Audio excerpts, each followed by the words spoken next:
Diabetes, autism, thyroid, PCOD కు శాశ్వత పరిష్కారం. Homeo care international.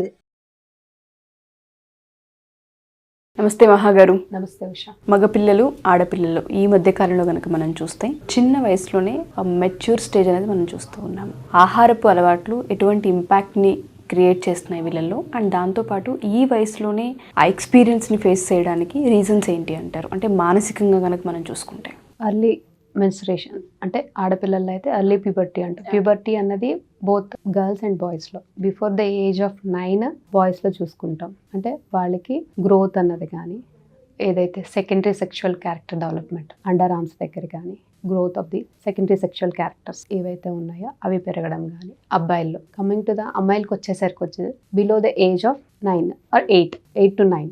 ఇంతకుముందు 12 అని చెప్పుకునేవాళ్ళం.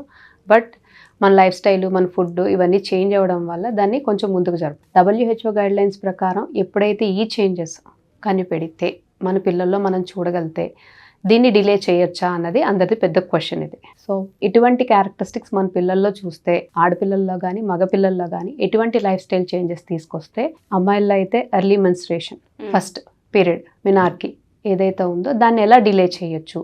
కొన్ని సిమ్టమ్స్ ఏంటి అంటే మన పిల్లల్లో, ఆడపిల్లల్లో అయితే డెవలప్మెంట్ ఆఫ్ ద చెస్ట్, తర్వాత under arms, pubic hair and ఏదైతే ఒబేస్. ఫస్ట్గా మగపిల్లల్లో కానీ ఆడపిల్లల్లో చూసేది, ఈ రోజుల్లో పిల్లల్లో చూసేది చైల్డ్హుడ్ ఒబేసిటీ ఎక్కువైపోయింది. దాంట్లో మనం ఎప్పుడైతే చూస్తామో ఒబేసిటీ ఎప్పుడు ఉంటుందో, ఎందుకు ఇట్లా జరుగుతుందంటే హార్మోనల్ ఇంబ్యాలెన్స్. పిట్యూటరీ గ్లాండ్ని ముందుగానే యాక్టివేషన్ జరగడం వల్ల early activation of the pituitary gland ఏదైతే మన హార్మోన్స్ అన్నిటినీ కంట్రోల్ చేసేది పిట్యూటరీ గ్లాండ్. దాని యాక్టివేషన్ అనేది అర్లీగా జరగడం వల్ల హార్మోన్స్ అన్నవి ఏంటంటే ఏజ్తో సంబంధం లేదు దానికి. అంటే ఇట్ ఇండికేట్స్ ద సిగ్నల్ ఇచ్చేస్తుంది అనమాట, బాడీ రెడీ అయిపోయింది, now it's time to release the hormone అని చెప్తుంది అనమాట. ఎప్పుడైతే సిగ్నలింగ్ వెళ్తుందో ఆబ్వియస్లీ దానికి age is not the matter, అవన్నీ అనవసరం. ద బాడీ ఈజ్ రెడీ అని దానికి అర్థమైపోయింది.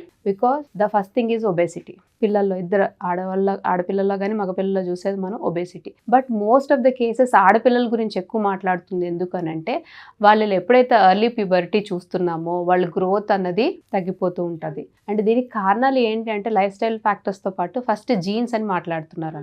జీన్ అన్నది ఈదర్ గ్రాండ్ పేరెంట్స్ దగ్గర నుంచి, అంటే వాళ్ళ అమ్మ వాళ్ళ దగ్గర నుంచి కానీ వాళ్ళ అమ్మమ్మల దగ్గర నుంచి కానీ ఎవరైనా ఎర్లీ ప్యూబర్టీ సిమ్టమ్స్ ఉంటే అవి క్యారీ ఫార్వర్డ్ అవుతాయి నెక్స్ట్ జనరేషన్కి. బట్ అదొక ఫ్యాక్టర్ అయితే, రెండోది లైఫ్ స్టైల్లో ఫస్ట్ మనం మాట్లాడేది ఒబేసిటీ. పిల్లల్లో ఇప్పుడు ఎందుకు అని అంటే ల్యాక్ ఆఫ్ ఫిజికల్ యాక్టివిటీ అని సింపుల్గా చెప్పేస్తున్నాం. ఆ ల్యాక్ ఆఫ్ ఫిజికల్ యాక్టివిటీ ఎప్పుడు అన్నదానికి ఏవైతే ఉన్నాయో స్టెప్స్ తీసుకోవట్లేదు. జంక్ అంటున్నాం, రిఫైన్డ్ ఫుడ్స్ అంటున్నాం, ప్రాసెస్డ్ ఫుడ్స్ అంటున్నాం, ఇవన్నీ అంటున్నాం. వీటితో పాటు అమ్మాయిల్లో ఇంకొకటి ఏంటి అంటే చిన్నపిల్లలు బాగా అబ్జర్వ్ చేస్తుండండి ఉషా గారు, ఈ పెర్ఫ్యూమ్స్ కానీ బాడీ లోషన్స్ కానీ ఈవెన్ మేకప్ ఏవైతే యాక్సెసరీ ఉంటుందో అది వాడడం కానీ ఇవన్నీ ఏం చేస్తాయంటే ఈస్ట్రోజన్స్ అంటామన్నమాట. ఇట్ విల్ మిమిక్, అంటే సేమ్ లైక్ ఈస్ట్రోజన్స్ అన్నమాట. ఎక్కువ ఈస్ట్రోజన్ ప్రొడ్యూస్ చేస్తామన్నమాట. ఈస్ట్రోజన్ డామినెన్స్ అంటే ఏంటంటే ఈస్ట్రోజన్ ఉండాల్సిన స్థాయి కన్నా ఎక్కువగా. ఇప్పుడు first phase of the period A hormone అవసరం, ఈస్ట్రోజన్ ఎంతవరకు కావాలో అంతవరకు ఉండాలి బాడీ. బట్ దానికి మించి మోతాదులు ఎక్కడి నుంచి వచ్చేస్తుంది? ఫుడ్ ద్వారా అంటే కాదు, ప్రొడక్ట్స్ బేసిస్. అండ్ ఇంకొకటి పిల్లల్లో స్క్రీన్ చూసి తినే అలవాటు ఓన్లీ చిన్న పిల్లలకే కాదు పెద్దవాళ్ళకి కూడా ఉంది. హ్యాబిట్ అయిపోయింది. దీనివల్ల ఏం జరుగుతుందంటే signalling of the body to leptin అనే హార్మోన్ రిలీజ్ అవుతుంది. ఆ లెప్టిన్ రెసిస్టెన్స్, ఇన్సులిన్ రెసిస్టెన్స్ అని మనం ఎలా అయితే మాట్లాడుతున్నామో లెప్టిన్ రెసిస్టెన్స్ అంటామన్నమాట. లెప్టిన్ రెసిస్టెన్స్ అంటే అర్థం ఏంటి అంటే మీరు ఆకలి పుట్టడానికి గ్రిలిన్ అనే హార్మోన్ రిలీజ్ అవుతుంది. మనకు ఆకలి వేస్తుందని అనడానికి సిగ్నల్, ఒక హార్మోన్ రిలీజ్ అవ్వాలి. But these all are in minute క్వాంటిటీలో రిలీజ్ అవుతాయి కానీ ఇంపాక్ట్ మాత్రం చాలా ఎక్కువ ఉంటుంది. సో ఆకలి వేసినప్పుడు తింటాం, బట్ నాకు నిండింది కడుపు అని చెప్పడానికి గట్ నుంచి బ్రెయిన్కి ఒక సిగ్నల్ వెళ్ళాలి. బట్ అది వీళ్ళ రెసిస్టెన్స్ అయిపోతుంది. రెసిస్టెన్స్ అయిపోవడం వల్ల ఏమవుతుందంటే ఆ సిగ్నలింగ్, ఆ లెప్టిన్ అనే hormone it is a fat, ఆ ఫ్యాట్ని కన్వర్ట్ చేస్తుంది అన్నమాట. సో ఏదైతే ఎక్కువగా తీసుకుంటారో అదంతా ఫ్యాట్ కింద కన్వర్ట్ అయిపోతుంది కానీ ఎనర్జీ కింద స్టోర్ అయ్యి దాన్ని యూటిలైజ్ చేయరు. ఫిజికల్ యాక్టివిటీ ల్యాక్ ఎక్కడి నుంచి వస్తుందంటే first refined and processed food, దానికి జతగా ఏం చేస్తున్నాం మనం టీవీ వాచింగ్, మైండ్ఫుల్ ఈటింగ్ అన్నది మనలోని లేదు, పిల్లల్లోని లేదు. సో ఆబ్వియస్లీ లెప్టిన్ రెసిస్టెన్స్ అన్నది ప్రతి పిల్లల్లో ఒబేసిటీ మెయిన్ రీజన్ ఏంటంటే లెప్టిన్ రెసిస్టెన్స్. ఇది ఎవరు చెక్ చేసుకుంటే, ఇది ఎలా చెక్ చేసుకుంటాము? ఫస్ట్ దీంట్లో మైనర్ కరెక్షన్స్ ఎక్కడ చేసుకోవచ్చు అంటే పిల్లలకి తినేటప్పుడు కరెక్ట్ గా ప్రాపర్ గా చ్యూ చేస్తున్నారా లేదా మింగేస్తున్నారా. మైండ్ఫుల్నెస్ అంటే అసలు మైండ్ పెట్టుకుంటే తింటున్నారు. అదే మైండ్ పెట్టి తింటే సరిగ్గా చూ చేస్తున్నామా లేదా ఎంతసేపు, because half of the digestion అన్నది మౌత్ లోనే స్టార్ట్ అయింది.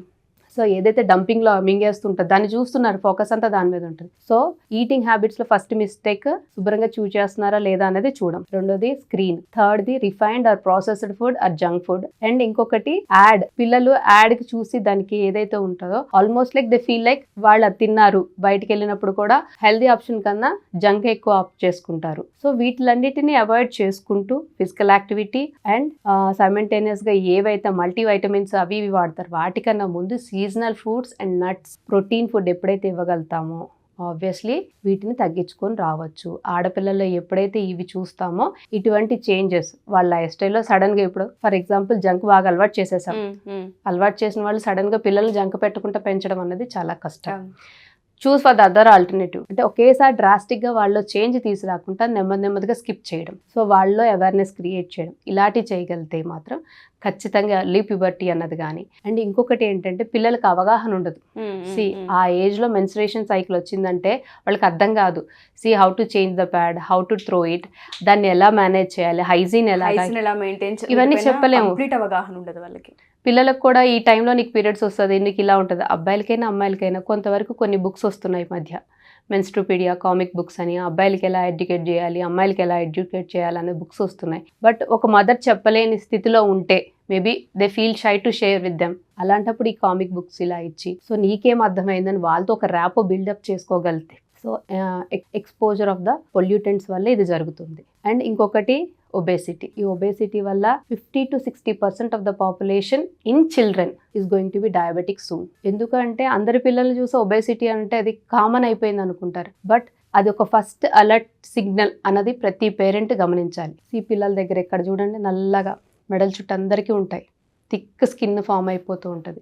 It is nothing but insulin resistance. అంటే బాడీలో గ్లూకోజ్ శాతం ఎక్కువైపోతుంది, ఇన్సులిన్ శాతం తక్కువ అవుతుంది. అంటే there is a imbalance between.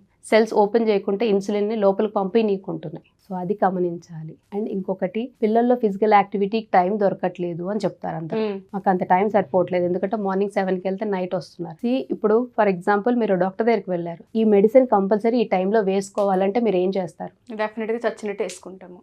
ఆ స్టేజ్ వరకు ఎందుకు వెళ్తున్నారు? టైం లేదన్నది మన బట్టే ఉంటుంది. If you take care of your health obviously మనం ఆ ఆప్షన్ దాకా వెళ్ళొద్దు. ఈ టైం అనేది మన చేతిలోనే ఉంది. అట్లీస్ట్ 10 minutes 15 minutes ఆ టైం కూడా లేదు అని అనుకుంటే obviously we need to spare lot of time. ఇంకో దగ్గర ఇవ్వాల్సి వస్తుంది వేరే రకంగా, ఇలా కాదు వేరే రకంగా. అప్పుడు మన బాడీ మన హెల్త్ మన చేతిలో కాదు వేరే వాళ్ళ చేతిలో పెట్టాల్సి వస్తుంది ఇంకొక రకంగా. సో నేను చెప్పింది అర్థమైంది అనుకుంటున్నాను. సో పిల్లలు మనం జాగ్రత్తగా ఉంటేనే పిల్లలు జాగ్రత్తగా ఉంటారు. సో ఎవరైతే ఈ ఎర్లీ ప్యూబర్టీ ఇన్ గర్ల్స్ చూస్తారో PCOD కానీ, ఇన్ఫర్టిలిటీ ఇష్యూస్ కానీ, అండ్ మెన్స్ట్రుయేషన్ ఎప్పుడైతే మెనోపాజ్ టైంలో కానీ ఇష్యూస్ అన్నవి చాలా ఎక్కువ ఉంటాయి. వీళ్ళు ఏంటంటే either irregular bleeding or heavy bleeding, clots, endometrium thickness పెరగడం కానీ తగ్గడం కానీ ఇలాంటి చాలా issues because lot of exposure to the pollutants. So మీరు చెప్పినట్టుగానే ఒకటి ఫుడ్ వైజ్గా ఉంటే లేదంటే వారసత్వం ప్రకారంగా ఉంటే, ఇంకా ఇంపాక్ట్ వేటి వల్ల అంటే మీరు ఇందాక ఒక వర్డ్ యూస్ చేశారు పర్ఫ్యూమ్స్ అని, దాని తర్వాత గ్యాడ్జెట్స్, ఇవి చాలా ఇంపాక్ట్ ఉంటున్నాయి మన బాడీ పైన. ఉషా అందరికి పిల్లల్ని మేబీ ఫన్ అని అనుకోవచ్చు. లిప్స్టిక్స్ అని, నెయిల్ పాలిష్ అని, ఎక్సెస్ యూసేజ్. ఈవెన్ అంటే వాడద్దని కాదు, ఆర్గానిక్ చూసుకోండి. బట్ ఈవెన్ షాపింగ్ మాల్స్ కాదు కదా, బయట సూపర్ మార్కెట్కి వెళ్ళినా కూడా పిల్లలు లిప్స్టిక్ వేసుకొని వచ్చి చాలా మందిని చూస్తున్నాను నేను. అంటే పిల్లలే కదా సరదా పడుతున్నారన్న ఎర్లీ ఏజ్ లో ఇవ్వడం రైట్ వే కాదు అది. ఓకే, సో చిన్న ఏజ్ పిల్లలకి కొన్ని వాటిపైన ఇంట్రెస్ట్ ఒకటి అండ్ దాంట్లో ఇంట్రడ్యూస్ ఒకటి చేయకపోవడమే మంచిది అనుకోవచ్చు. దీన్ని బట్టి చూసుకునేటప్పుడు right age, choose for the right age and right products కి సంబంధించి డెఫినెట్గా నేను మీతో ఒక వీడియో చేస్తాను. ఎందుకంటే దానిపైన చాలా మందికి నాలెడ్జ్ ఉండదు. ఇవాళ రేపు చాలా న్యాచురల్ అయిపోయింది. ఇంట్లో పిల్లలు ఎస్పెషల్లీ ఆడపిల్ల పుట్టింది అంటే లిప్స్టిక్ల దగ్గర నుంచి మేకప్ల దగ్గర నుంచి ఫస్ట్ కొనేదే అవి. ఈవెన్ గిఫ్ట్స్ ఇచ్చినా అవే ఇస్తూ ఉంటుంటాం. చాలా మంది దట్ ఈస్ వన్ ఫ్యాక్టర్. అంటే మనం చూస్తున్నాం ఇప్పుడు ఏవైతే కేసెస్ చూస్తున్నాం, వాళ్ళని అడిగేటప్పుడు ఈ క్వశ్చన్ అడిగేటప్పుడు వాళ్ళు క్వశ్చన్ మార్క్ పెడుతున్నారు ఫేస్ లో. దీని వల్ల ఎందుకు అవుతుంది పీసీఓడి కానీ పీసీఓస్ కానీ అర్లీ ప్యూబర్టీ కానీ ఇవన్నీ ఎందుకు మమ్మల్ని అడుగుతున్నారు? First period of the 1 year వరకు ఎవరికి పీరియడ్ సరిగ్గా రావు, అది న్యాచురల్. ఫస్ట్ పీరియడ్ వస్తుందో అమ్మాయికి 1 year వరకు పీరియడ్ సరిగ్గా రావు. దాన్ని ఇంకొకలా కన్సిడర్ చేయొద్దు. Leave the body should be balanced first. After 1 year తర్వాత కూడా పిల్లల్లో ఇంకొకటి ఎనీమియా ఒకటి చూస్తాము అండ్ కాన్స్టిపేషన్ ఇష్యూస్. చిన్నప్పుడే ఈ 2 క్లియర్ చేయకపోతే మాత్రం ఫర్దర్ గా దాని ఇంపాక్ట్ చాలా ఉంటుంది. డెఫినెట్గా అండి. దీనికి సంబంధించి ఇంకొక ఎపిసోడ్ మీతో చేస్తాను నేను. థ్యాంక్ యూ మహా గారు, థ్యాంక్ యూ సో మచ్.